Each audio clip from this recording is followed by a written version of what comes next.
Raden Magdum Ibrahim atau Sunan Bonang, merupakan salah satu ulama anggota Wali Songo sebagai penyebar syiar Islam di Jawa pada abad ke-14 Masehi. Sunan Bonang juga dikenal sebagai seniman yang berdakwah dengan menggunakan sejumlah perangkat seni, termasuk gamelan, juga karya sastra. Konon Raden Magdum Ibrahim adalah penemu salah satu jenis gamelan dengan tonjolan di bagian tengahnya, atau yang kerap disebut bonang. Dari situlah julukan Sunan Bonang disematkan kepada Raden Magdum Ibrahim. Raden Magdum Ibrahim lahir pada 1465 Masehi di Surabaya dan tumbuh dalam asuhan keluarga ningrat yang agamis. Sunan Bonang merupakan buah hati Sunan Ampel dari pernikahannya dengan Nyai Ageng Manila, seorang putri Arya Teja yang kala itu menjabat Bupati Tuban. Sunan Ampel sendiri adalah pendiri sekaligus pengasuh pesantren Ampel Denta. Adik Sunan Bonang adalah Raden Kosim, yang kelak menjadi anggota Wali Songo, dan dikenal dengan sebutan Sunan Derajat. Pendidikan Islam diperoleh Raden Magdum Ibrahim pertama kali dari ayahnya sendiri, di pesantren Ampel Denta. Sejak kecil, Sunan Ampel sudah mempersiapkan putranya itu sebagai penerus untuk mensyiarkan ajaran Islam di bumi Nusantara. Setelah beranjak remaja, Raden Magdum Ibrahim pergi ke negeri Pasai, Aceh, untuk berguru kepada Syekh Maulana Ishaq, yaitu ayahanda dari Sunan Giri. Sejak kecil, sudah tampak kecerdasan dan keuletan Raden Magdum Ibrahim dalam menuntut ilmu. Selain dibimbing oleh Sunan Ampel dan Syekh Maulana Ishaq, Raden Magdum Ibrahim juga berguru kepada banyak ulama lainnya. Hingga akhirnya Raden Magdum Ibrahim diakui keilmuannya, yang mumpuni dalam menguasai ilmu fikih, usuluddin, tasawuf, seni, sastra, dan arsitektur.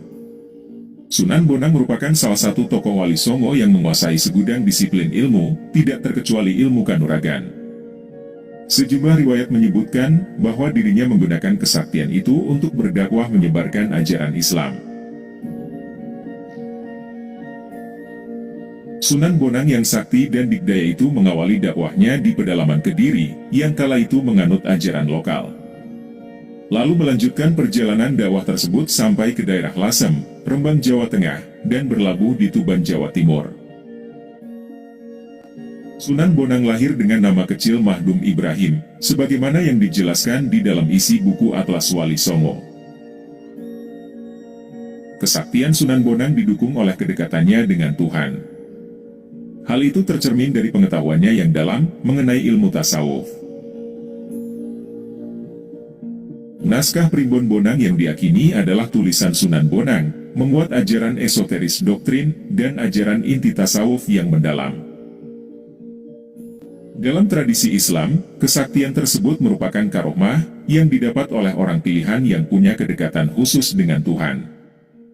Sementara karomah itu sendiri tidak mudah didapat oleh orang biasa. Orang tersebut harus menjalani sejumlah ritual ibadah khusus, dan tantangan terberatnya adalah menguasai hawa nafsu. Dalam buku Babat Daha Kediri, menggambarkan bagaimana Sunan Bonang dengan pengetahuannya yang luar biasa, yang dimana Sunan Bonang bisa merubah aliran sungai Brantas. Daerah yang dihuni oleh masyarakat yang menolak dakwah Islam, di sepanjang aliran sungai menjadi kekurangan air, dan menjadikan wilayah lain kebanyakan air dan bahkan mengalami banjir. Sepanjang perdebatan dengan tokoh Butolo Caya, yang selalu mengecam tindakan dakwah Sunan Bonang, terlihat sekali bahwa tokoh Butolo Caya itu tidak kuasa saat menghadapi kesaktian yang dimiliki Sunan Bonang. Demikian juga dengan tokoh Nyai Pluncing, yang kiranya seorang Bairawi penerus ajaran ilmu hitam calon arang, yang dapat dikalahkan oleh Sunan Bonang. Serat Kandaning Ringgit Purwa menyebutkan bahwa Sunan Bonang dikenal memiliki karomah yang sangat luar biasa. Hal itu tercermin saat ia ditantang oleh Ajar Belacak Nilo untuk sabung ayam, dengan taruhan siapa yang kalah akan menjadi pengikut yang menang. Dengan memerintahkan seorang muridnya, Santri Wujil, Sunan Bonang menjagokan seekor anak ayam untuk menghadapi ayam aduan ajar belacak Nilo. Dituturkan bagaimana anak ayam itu setiap kali kalah, tubuhnya makin besar setiap kali diberi tiupan nafas oleh santri Wujil, sampai akhirnya dengan sekali serang, ayam aduan milik ajar belacak Nilo tewas. Sehingga membuat santri Wujil bersorak menari kegirangan. Salah satu kisah populer terkait Wali Songo adalah riwayat bagaimana Sunan Bonang menaklukkan perampok.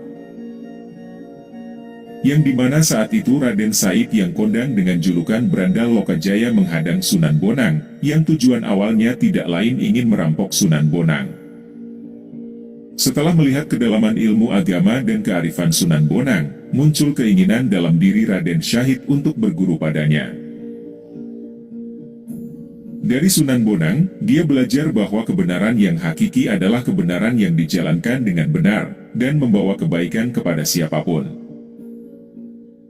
Setelah Raden Syahid tobat dan menjadi murid dari Sunan Bonang, kelak Raden Syahid dikenal sebagai Sunan Kalijaga, yaitu salah satu penyebar agama Islam di Nusantara, yang namanya sangat diagungkan oleh masyarakat hingga kini.